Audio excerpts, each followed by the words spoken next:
मेरे लिए यह आश्चर्यजनक है कि सोने का इतिहास इतना लंबा है और इसके बारे में बहुत कम शोध किया गया है।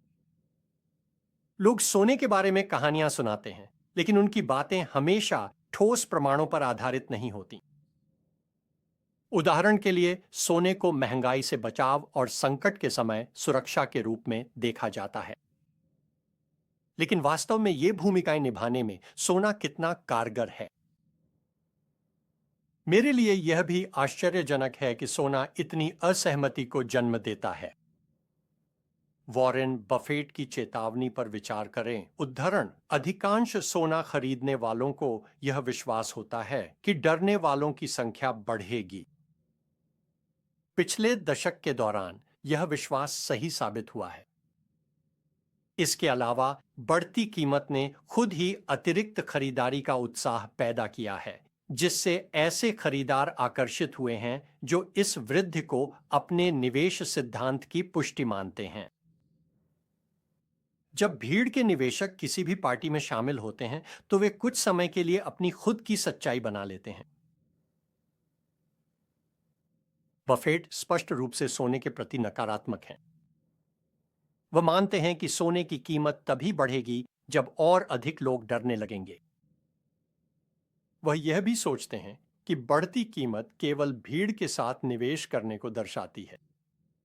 जैसे जैसे अधिक लोग खरीदते हैं, कीमत बढ़ती है। उद्धरण, निवेश सिद्धांत की पुष्टि। उद्धरण समाप्त। जब तक कि कीमत गिर न जाए। सोने के इस विभाजन के दूसरी ओर हेज फंड के अग्रणी रे डालियो हैं, जिन्होंने कहा, उद्धरण, सोना एक बहुत ही कम स्वामित्व वाला संपत्ति है। हालांकि सोना अब काफी अधिक लोकप्रिय हो गया है। अगर आप किसी भी केंद्रीय बैंक, किसी भी संप्रभु संपत्ति कोष या किसी भी व्यक्ति से पूछें कि उनके पोर्टफोलियो का कितना प्रतिशत सोने में है वित्तीय संपत्तियों की तुलना में, तो आप पाएंगे कि यह बहुत ही छोटा प्रतिशत है। यह एक अविवेकपूर्ण रूप से छोटा प्रतिशत है, खासकर ऐसे समय में जब हम मुद्रा व्यवस्था खो रहे हैं। तो उनका मानना है कि सोना, उद्धरण, कम स्वामित्व में है। उद्धरण समाप्त यानी विविधीकृत पोर्टफोलियो में इसका प्रतिनिधित्व कम है। आगे डालियों का मानना है कि यह विशेष रूप से खतरनाक है जब हम उद्धरण मुद्रा व्यवस्था खो रहे हैं। उद्धरण समाप्त यानी कमजोर होते अमेरिकी डॉलर की ओर इशारा करते हुए। तो सोने का इतिहास किसके दृष्टिकोण को अधिक सटीक बताता है, बफेट का या डालियो का? यह वीडियो, जो 4 भागों में संरचित है, साक्ष्य प्रस्तुत करेगा और आपको खुद निर्णय लेने में मदद करेगा। यह मेरे 20 वर्षों के शोध यात्रा पर आधारित है, जिसमें मैंने अपने लंबे समय के सहलेखक क्लॉड हर्बे के साथ मिलकर सोना और वस्तुओं का अध्ययन किया है।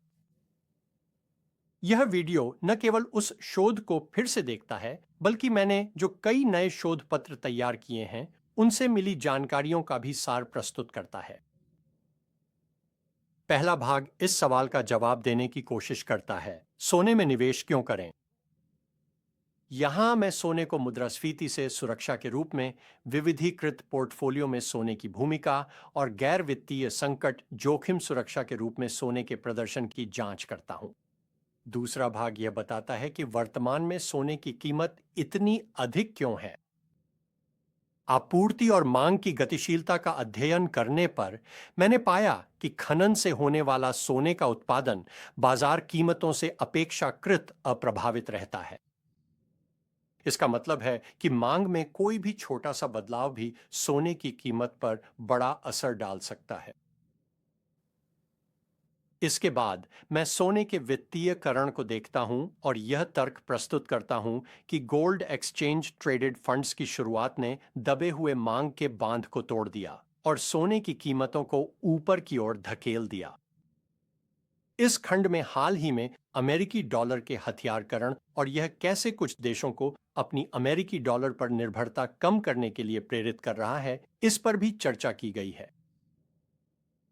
इसके बाद मैं केंद्रीय बैंकों द्वारा सोने के संचय को एक संभावित मूल्य चालक के रूप में केंद्रित करता हूं। तीसरे भाग में मैं डालियों की उस चिंता पर ध्यान केंद्रित करता हूं जिसमें संभावित रूप से एक नई मुद्रा व्यवस्था की ओर संक्रमण की बात है।